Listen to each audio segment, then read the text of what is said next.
साथियों, तिरंजीलाल संघी YouTube channel में आप सभी का स्वागत है। साथियों, जितने भी हमारे देश के अंदर कैंसर पेशेंट हैं जो आयुर्वेद के माध्यम से घरों पर रहकर अपना इलाज कर रहे हैं, उनको भी, और जो हॉस्पिटलों के अंदर है उनको भी, जो इसको लागू करना चाहे और जो ना करना चाहे, सभी का स्वागत है साथियों। और तिरंजीलाल संघी जी की तरफ से सभी देशवासियों को नमस्कार, जय हिंद, जय भारत। साथियों, आज हम आए हैं आपके बीच में एक नई वनस्पति को लेकर, जो कि बहुत ही बहुमूल्य और चर्म रोग जैसी, मलेरिया, डेंगू जैसी बीमारी में काम आने वाली वनस्पति है साथियों। ये साथियों, इसका नाम है अमृता। ये देखो साथियों, अमृता। और इसको इस भारत देश के अंदर गिलोय के नाम से जाना जाता है साथियों। अमृता एक ऐसी वनस्पति है कि सभी वनस्पति एक तरफ और अमृता अकेली एक तरफ। 100 बीमारियों का एक ही इलाज है, जिसका नाम है गिलोय साथियों। ये देखो, इसके जो आप ये पत्ते देख रहे हो साथियों, इसकी पहचान कर लेना।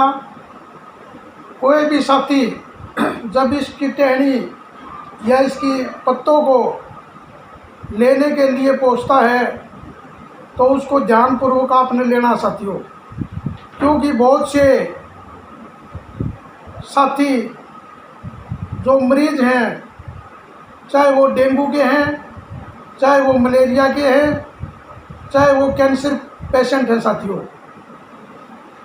तो इसकी खास पहचान क्या है? इसकी जो ये डंडी होती है साथियों, ये डंडी ये मोटी और वाइट कलर की होती है साथियों, वाइट सी टाइप की होती हैं ये डंडी इसकी। और इसको चेक करने का तरीका, ये नीम जैसी कड़वी होती है साथियों। जैसे नीम का टेस्ट कड़वा होता है, उसी प्रकार इस गिलोय का टेस्ट भी कड़वा होता है साथियों। और इसकी ये ऊपर की फुंगड़ है, जो ये कच्ची कच्ची टहनियाँ, ये भी इसकी कड़वी होती है साथियों। एक इसी की तरह एक बेल और होती है इस देश के अंदर। कुछ लोग जिनको जानकारी नहीं है अमृता जड़ी बूटी की, इस बेल की, गिलोय की, तो वो साथी उनको तोड़ कर ले आते हैं और उसको दवाई में डाल लेते हैं, लेकिन वो गलत है साथियों। उसको आपने चेक करना पड़ेगा। चेक कैसे करना है? जैसे उसका पत्ता ले, छोटा हाथ तोड़ो और मुंह के अंदर डालो। यदि उसका स्वाद नीम जैसा है तो उसको आप ले सकते हो साथियों। और यदि उसका टेस्ट फीका है तो वो ये समझ लेना कि वो गिलोय नहीं है, वो कोई और बीमारी की बेल है, क्योंकि उससे रोगी बीमार ठीक होने की बजाय उस बेल से बीमार हो जाते हैं। तो साथियों, ये है इसकी खास पहचान। और मैं अपने सभी मरीज भाइयों को, इस देश के समस्त लोगों को इस बेल के बारे में बताना चाहूँगा कि ये बेल अकेली ही क्या क्या काम कर सकती है। नंबर 1, मैं इसके इतने ज़्यादा तो गुण नहीं बता पाऊँगा, क्योंकि इसके अंदर हज़ारों गुण हैं। बताते बताते हमारी ये वीडियो भी बहुत बड़ी हो जाएगी, लेकिन मेन खास बातें मैं आपको बताता हूँ साथियों, जो बहुत ही सीरियस रोग होते हैं जिसको बोलते हैं डेंगू। आज डेंगू का इलाज है तो वो इस आयुर्वेद की इस वनस्पति के अंदर है साथियों। डेंगू में इसके 5 पत्ते लेते हैं साथियों। और जो हमने अपने चैनल पर एक वीडियो डाली है डेंगू के मरीजों की, उसमें पूरे के पूरे जो हम वनस्पति डालते हैं, जो पत्तियां डालते हैं, उनके अंदर 5 पत्ते इसके ऐड कर लो। और इसकी इतनी बड़ी टहनी, जैसे कि ये बेल रही है, देख रहे हो, कम से कम 2 फुट इतनी बड़ी टहनी उसके साथ आप ऐड कर लेना साथियों। 5 पत्ते और ये टहनी ऐड करके इसको भी चीर के उसके अंदर डाल दो, छोटा छोटा काट के साफ करके पानी में, तो आपके डेंगू की दवाई तैयार हो जाएगी इससे। और 3 दिन के अंदर डेंगू ख़त्म हो जाता है साथियों इससे, लगातार लेने से, एक कप 1 घंटे में। और जो छोटे बच्चे हैं 12 साल से कम के, तो साथियों इसकी डेंगू की भी मैं आपको विधि पूरी उस वीडियो में मैंने बताई है, तो आप वो वीडियो देख लेना, उसके अंदर प्रॉपर इलाज है। इस बेल के माध्यम से जो हमने डेंगू को ठीक किया है उसकी पूरी विधि उस वीडियो के अंदर है साथियों। अब हम बात करेंगे इसकी जो दूसरी दवाई, क्या, जैसे आपको मलेरिया हो गया तो इसके 5 की जगह 4 पत्ते ले लो और इसमें 10-11 नीम के पत्ते डालो। यदि यह बेल नीम पर चढ़ रही है तो इसको नीम गिलोय बोलते हैं साथियों। और यदि ये बेल कहीं अकेले में चढ़ी हुई है कहीं वृक्ष पर, तो ये गिलोय है साथियों। तो इसको नीम गिलोय बनाने के लिए हमने 10-11 नीम के पत्ते डालने पड़ेंगे साथियों।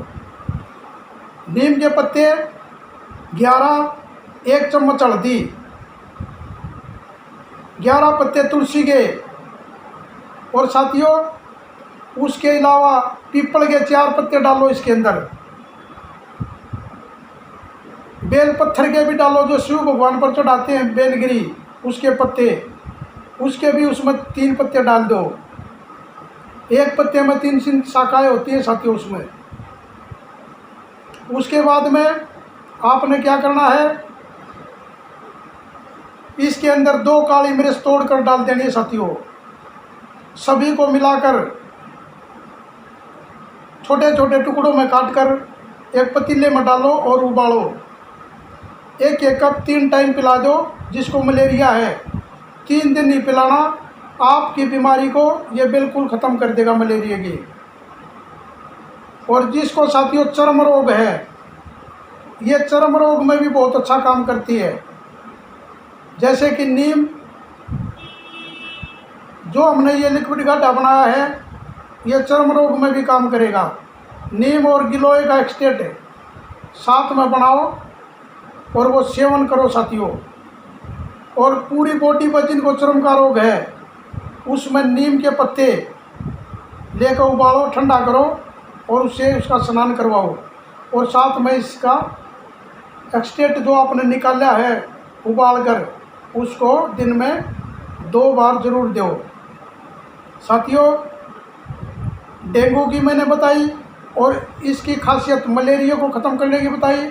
अब चिकनगुनिया के बारे में बात करते हैं साथियों। गिलोय के 5 पत्ते,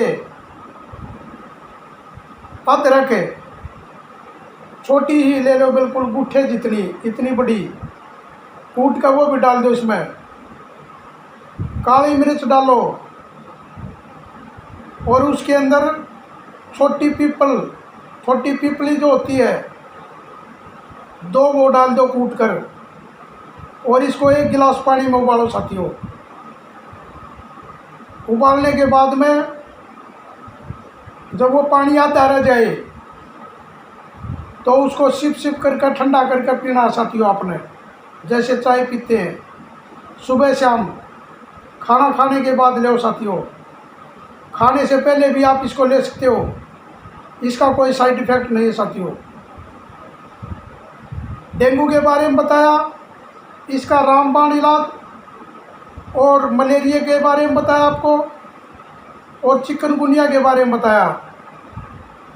और साथियों, यदि वायरल बुखार है, किसी भी भाई को वायरल बुखार है जो उतर नहीं रहा, 2-3 दिन से परेशान है, तो वो डेंगू वाला जो हमने गड्ढा बनाया था, इस बेल के माध्यम से, इस गिलोय के माध्यम से, वो डेंगू वाली वीडियो देख के आप वो दवाई तैयार करो और उसको 3 टाइम 1-1 कप पिलाओ साथियों। बिल्कुल स्वस्थ हो जाएगा 3 दिन के अंदर। पहले दिन में उसका बुखार गायब हो जाएगा साथियों। तो इसके अलावा इसमें इतने गुण हैं साथियों कि जैसे कि रोगी की प्लेटलेट्स कम हो जाती हैं, प्लेटलेट्स जिसकी कम हो जाए, वो भी इस बेल के माध्यम से जो बनाया गया वो जो गड्ढा था डेंगू वाला, उस गड्ढे को साथियों कम से कम 4 बार दिन में 1-1 कप रोगी को पिलाओ साथियों। उसकी प्लेटलेट्स बढ़ जाएंगी और ब्लड का जो इन्फेक्शन है वो भी ख़त्म होना शुरू हो जाएगा साथियों। एक ही दिन में 4 बार लेने से 1-1 कप, तो उसकी प्लेटलेट्स बढ़नी शुरू हो जाएंगी। कम से कम 10-20 हज़ार कम से कम बढ़ेगी साथियों। तो साथियों, मैं इस चैनल के माध्यम से आपको हर रोज़ एक नई वीडियो लेकर आता हूँ, लेकिन मेरा सभी साथियों से अनुरोध है कि इस चैनल को ज़्यादा से ज़्यादा लोग सब्सक्राइब करें, लाइक करें और साथियों सब्सक्राइब करने के बाद में घंटी भी दबाओ ताकि ये वीडियो आगे रोगियों तक पहुँचे और किसी का भला हो सके साथियों। हमारा मेन मकसद क्या है? हमारा मेन मकसद है गरीबों की सेवा करना, इस आयुर्वेद के माध्यम से उन तक इलाज पहुंचाना। जो आयुर्वेद इस धरती पर लुप्त हो चुका था, उसको दोबारा जिंदा करने के लिए हमारा प्रयास है साथियों। इस भारत देश के बहुत से ऐसे वैद्य हैं जिनके पास बहुत अच्छी अच्छी दवाइयाँ हैं, लेकिन वो आगे नहीं आ रहे साथियों। वो अपने घरों में साइलेंट बैठ चुके हैं साथियों। सरकार के डर से बैठे हैं या वो कैसे भी बैठे हैं, इसीलिए ये वनस्पतियाँ लुप्त होती जा रही हैं और इन पर लोग विश्वास नहीं करते साथियों। तो साथियों, ज़्यादा से ज़्यादा लोग इनका यूज करो ताकि आपका स्वास्थ्य अच्छा रहे, स्वस्थ रहे और आयुर्वेद का नाम इस भारत देश के अंदर ही नहीं पूरे वर्ल्ड के अंदर 1 नंबर पर रहे। क्योंकि इस आयुर्वेद से ही सभी पैथियाँ निकली है, चाहे वो आयुष विभाग में एलोपैथिक हो, चाहे होम्योपैथिक का इलाज है और चाहे नेचुरोपैथी का इलाज है, वो सभी इलाजें इसी से निकल कर जाती हैं। क्योंकि वनस्पतियों पर ही फल लगते हैं और वनस्पतियों पर ही जितने भी जैसे टमाटर है वो भी वनस्पतियों पर लगते हैं, हर फल वनस्पतियों से पैदा होता है। तो नेचुरलता के अनुसार जो डॉक्टर इलाज दे रहे हैं, तो सभी पैथियाँ इसी के माध्यम से निकली हैं। तो मेरा सभी देशवासियों से निवेदन है और सरकार से भी निवेदन है कि भाई आयुर्वेद को ऊपर लेकर आए, और जिन वैद्यों के पास प्रमाण पत्र नहीं है तो सरकार से हमारा भी निवेदन है कि उनको भी प्रमाण पत्र घोषित किया जाए। साथियों, इन्हीं शब्दों के साथ मैं अपनी वाणी पर विराम देता हूं साथियों, और इनका ज़्यादा से ज़्यादा आप सदुपयोग करो। और यदि आपको इसके बारे में पूरा ज्ञान नहीं मिलता तो हमारा नंबर हमारी हर वीडियो पर होता है साथियों। आप फ़ोन करके हमारे से इसके बारे में जानकारी ले सकते हो, किसी भी दवाई की जानकारी ले सकते हो। क्योंकि असलियत में तो मैं 25 साल से कैंसर का वैद्य हूँ और मैंने बहुत से कैंसर रोगियों को ठीक किया है, जिनमें हमारे रोगी 22 साल से ठीक हैं। और मैं ये नहीं कहता साथियों कि मेरे 100 मरीज़ हमारे पास आते हैं तो 100 के 100 मरीज़ ठीक हो जाते हैं, नहीं साथियों। सिर्फ 25% रोगी हमारे ठीक होते हैं, 100 में थे, और बाकी साथियों प्रॉपर कैंसर का इलाज तो आज हमारे पास भी नहीं है। पहले ऋषि मुनियों के पास होता था, उन ऋषि मुनियों ने किसी को सिखाया तो वो चले गए, उन्होंने किसी और को नहीं सिखाया। तो साथियों, ये लुप्त होती चली गई। अभी इसको उजागर करने की बहुत ही ज़रूरत है साथियों। तो इन्हीं शब्दों के साथ मैं आपसे विदा चाहूँगा। जय हिंद, जय भारत, जय आयुर्वेद। नमस्कार।